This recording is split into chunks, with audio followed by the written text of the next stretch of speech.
Pertandingan kedua fase grup Piala AFF 2024 antara Timnas Indonesia melawan Laos di Stadion Manahan, Solo menjadi sorotan tajam. Skor akhir 3-3 menghadirkan kekecewaan besar bagi publik sepak bola tanah air. Terlebih pertandingan disaksikan langsung oleh polisi sepak bola lokal, Bung Toel.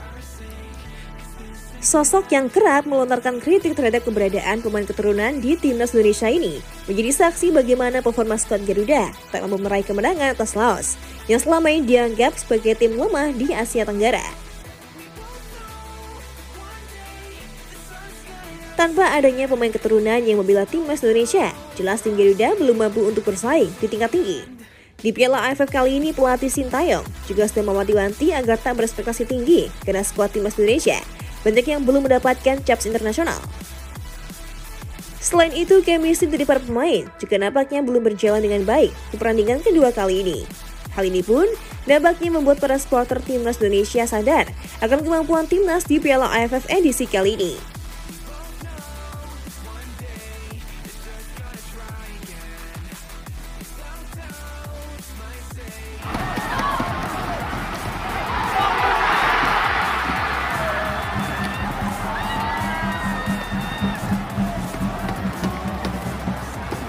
Erick Thohir tertawakan Bung Toel.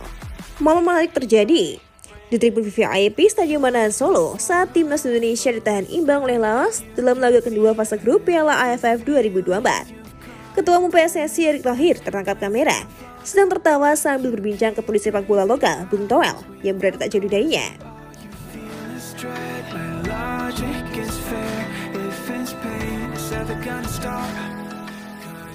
Gaya ini sontak menjadi bahan perbincangan di media sosial, memicu spekulasi tentang apa yang sebenarnya terjadi.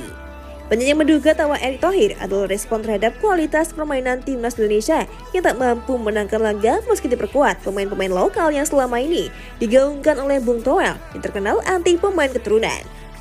Bung Toel dikenal sebagai salah satu kritikus paling vokal terhadap penggunaan pemain keturunan di Timnas Indonesia. Dalam banyak kesempatan, ia sering menyuarakan pentingnya memberikan kesempatan lebih besar kepada pemain-pemain lokal murni yang ia sebut sebagai local pride. Namun sikap ini sering muncul perdebatan. Sebagian besar penggemar sepak bola tanah air merasa bahwa keberadaan pemain keturunan seperti Kevin Dix, Jesus, dan lainnya adalah upaya meningkatkan kualitas timnas Indonesia untuk bersaing di level internasional.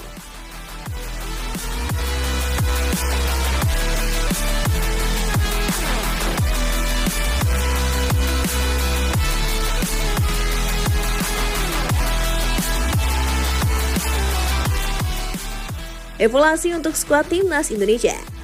Timnas Indonesia kembali menuai kritik setelah hanya mampu bermain imbang 3-3 melawan Laos pada laga leg kedua fase grup Piala AFF 2024 di Stadion Manahan Solo. Hasil imbang ini memperpanjang kekecewaan supporter setelah sebelumnya skuad Garuda juga tampil kurang meyakinkan saat menang tipis atas Myanmar. Evaluasi mendalam diperlukan, terutama untuk meningkatkan efektivitas lini tengah yang menjadi sorotan utama dalam dua pertandingan awal. Dalam laga melawan Laos, kendali permainan seringkali terlepas, terutama ketika menghadapi tekanan atau transisi cepat lawan. Akibatnya, Laos mampu memanfaatkan celah untuk menciptakan peluang-peluang berbahaya. Usai pertandingan melawan Laos, supporter Timnas Indonesia ramai-ramai meminta pelatih Sintayong untuk memberikan kesempatan kepada pemain muda seperti Rivaldo Enero dan Ahmad Maulana Syarif.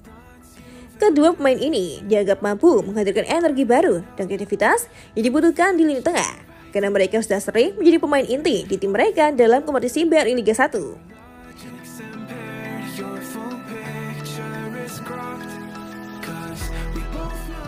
Keduanya memang belum mendapatkan menit bermain di Piala AFF 2024. Meski memiliki potensi besar untuk memberikan dampak positif di lapangan.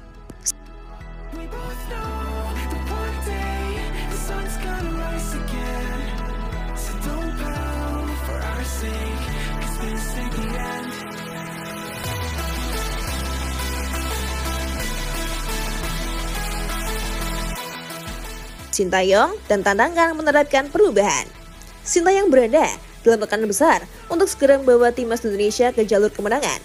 Pelatih asal Korea Selatan ini sebelumnya dipuji karena berhasil membawa Indonesia lolos ke babak ketiga kualifikasi Piala Dunia 2026.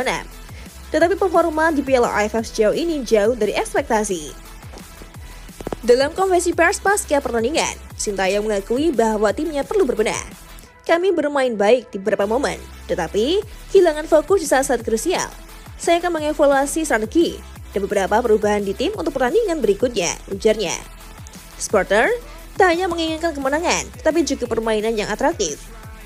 Gaya bermain menyerang dengan tekanan tinggi yang sempat menjadi ciri khas timnas Indonesia di kepemimpinan Sintayong.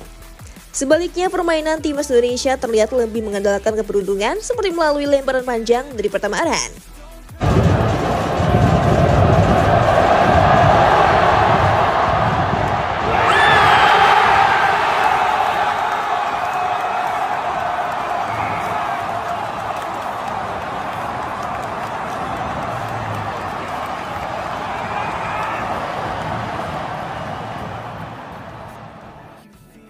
Indonesia akan menghadapi lawan berat di pertandingan berikutnya, yaitu Vietnam. Laga ini tak hanya menjadi ujian kemampuan teknis, tetapi juga mentalitas tim. Untuk mengalahkan Vietnam, Sintayong perlu membuat perubahan signifikan, terutama di lini tengah yang menjadi titik lemah dalam 2 pertandingan sebelumnya. Supporter berharap timnas tampil lebih percaya diri dan berani mengambil resiko. Kombinasi pemain muda dengan pemain senior diharapkan mampu memberikan keseimbangan.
Cantika rasa sudah saatnya kita berpisah. Khusus buat kamu nggak perlu khawatir. Kita akan berjumpa lagi dengan video berikutnya Timnas Magazine. Nah, biar kamu terus update seputar Timnas Indonesia, jangan lupa subscribe Timnas Magazine.